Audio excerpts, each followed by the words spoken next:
Hey, good morning. Oh, I want you guys to see this. Let's see. Right now, it's 8:38 a.m. Yeah, look at I got the door open. Right, it's cold outside, but it's crisp and it's dry. Right, and the temperatures. I mean, it's just cold enough, right, where you're wearing your layers. You know what I'm saying? But inside, it's not as crisp. Right, when you step outside, yeah, the sunlight. When you're facing the sunlight, it's warm on this side, but it's ice cold on this side. But anyways, good morning. Christmas Day. I hope everybody, you know what I'm saying, had a good time. We did. We did. Man, I got some cool shit. I got a really cool flannel shirt Miss Pat gave me. It's really cool. I got some of this cocoa mint super botanically infused hand and body lotion. Right. And see, so now I scored. I did pretty good. But anyways, I just hope everybody's doing good and doing well. This morning I was thinking about it because a lot of you have probably, if a lot of you know, right, and some of you have probably figured out somewhere along the line that I have kind of a different spiritual orientation. Right now, I'm more of an old school pagan. I believe in the goddess Diana for thousands of people, thousands of people, and for over thousands of years, believed in her. Way, way, way long times ago. Right? The Dark Ages, you know what I'm saying, were because they were trying to suppress all of these beliefs and all of this spirituality and this path that you could go down and you could be a good person, right? Because all of us interpret in our own way, and we all connect to it in our own way. You know what I'm saying? And traditions that are handed down over and over and over, right, to generations of humanity, you know what I'm saying, tend to get rooted. And when you live a certain way by your faith, and you put everything in perspective where it belongs, you know what I'm saying, then as a human, right, we tend to try to goof around in families and stuff during the holidays and on religious days and when things are important for the family. Right? But there's a lot of us, a lot of you and me, right, that are solitary, that live our life alone, even though we interact and we work closely with other people and we consider them almost this family, right? We are still the solitary, right? And for us, for people like us, holidays are different. It doesn't matter what your spiritual or religious orientation is, because I know a lot of you right now are feeling it's just another holiday. I just spent $300 and went and got drunk and wow, I had a good time. And now today's today, and I still got to wash the dishes from all the stuff we ate. And I still got dumped out, and the dog peed on the floor, right? Because everybody was drunk and they got excited. You know what I'm saying? But the reality of it is that we group together so that we can live here, so that we can share the year's experiences with ourselves. In my traditions, in the Norse traditions, right? They had this day. Actually, it's tomorrow, the 26th, right? But it starts on the 20th, the day of the solstice.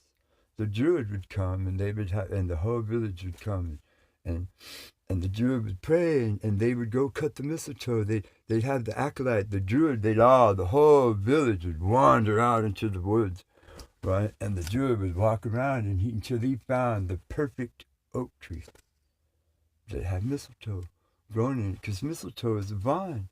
It's a poison berry, but it's this vine, and it has a symbiotic relationship with the oak tree, and they live together and they help each other, right? And the Druids recognized this, and even though the berries were poisonous, the Druids and they knew ways to make this plant healthy for us, and to save us, and as medicine for us, right? And so what they would do is they had this really cool little special little curved silver knife. They'd have the acolyte climb up the tree, cut the mistletoe down, right? And they'd all, yay, cheering and hollering Because it's about life. This is what this time of year about, is it's about life. Right? And once they got the mistletoe down and the druid, blessed it, did all that stuff, put it in the box, right? Then the woodcutters would step up and they'd chop down the oak tree. And the druid would stand there and he'd watch. And the whole village would watch. And when the woodcutters were done, they had that sucker chopped, right? They cut it into pieces, they loaded it up on whatever sleds that they had. You know what I'm saying? They hooked the horses up to it, or hell, they hooked up the homeboys to it. Right? They dragged that sucker back to town. Right back there in the middle of town where the well was. There was this great big gigantic fire pit that the blacksmith had built, because his shop was built on the back side of it. Right?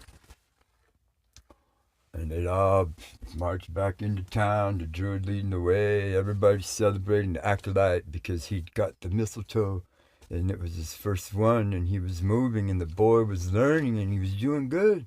And all the kids of the village were doing good because this one boy was being taught the ways of how to keep the village together.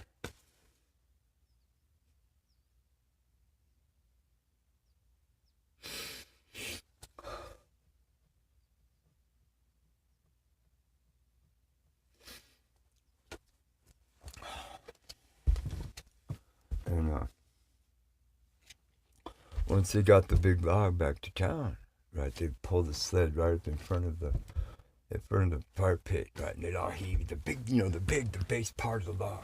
This big, gigantic oak tree. You can imagine what it looked like if you can see one now. I mean, like the big, gigantic ones are 10 feet across. So that means they're at least, 25 feet around. But anyways, they'd heave it up, bang, into the fire pit. Right? And the whole village would cheer. Yeah, it'd be 2 degrees outside. It'd be snow on the ground this high. You gotta remember, this is December 22nd. This is the 6th day after the winter solstice. The winter solstice marks the beginning of the dark times, when the sun is the lowest in the sky and it's nighttime for the most of the day. Because in these traditions, they began the new day at sunset, not sunrise. Right? By sunrise, you should have already finished doing most of your work.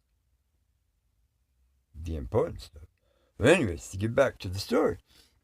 Right, once they got the log in, and then they pulled all the other sleds around and, sent to the woodcutter shop, and they chop all the wood up, and they give everybody their cut. Right? I'm saying? And while they were doing all of that, they picked the very top, of a really cool Christmas tree, and they planted that sucker, bang, right there. And then all the kids of, the village got to decorate the tree, and the druid blessed it all. And this was all positive, good, family faith. We're all for each other, and then for each other is all for us. And it's about life and the new beginning, right? Because once the druid walked away, he wouldn't come back again until Beltane. Right? And so we were here to take care of ourselves. Right? Now, this is me, Brian. Wishing everybody a happy Yule and a prosperous New Year. Thank you.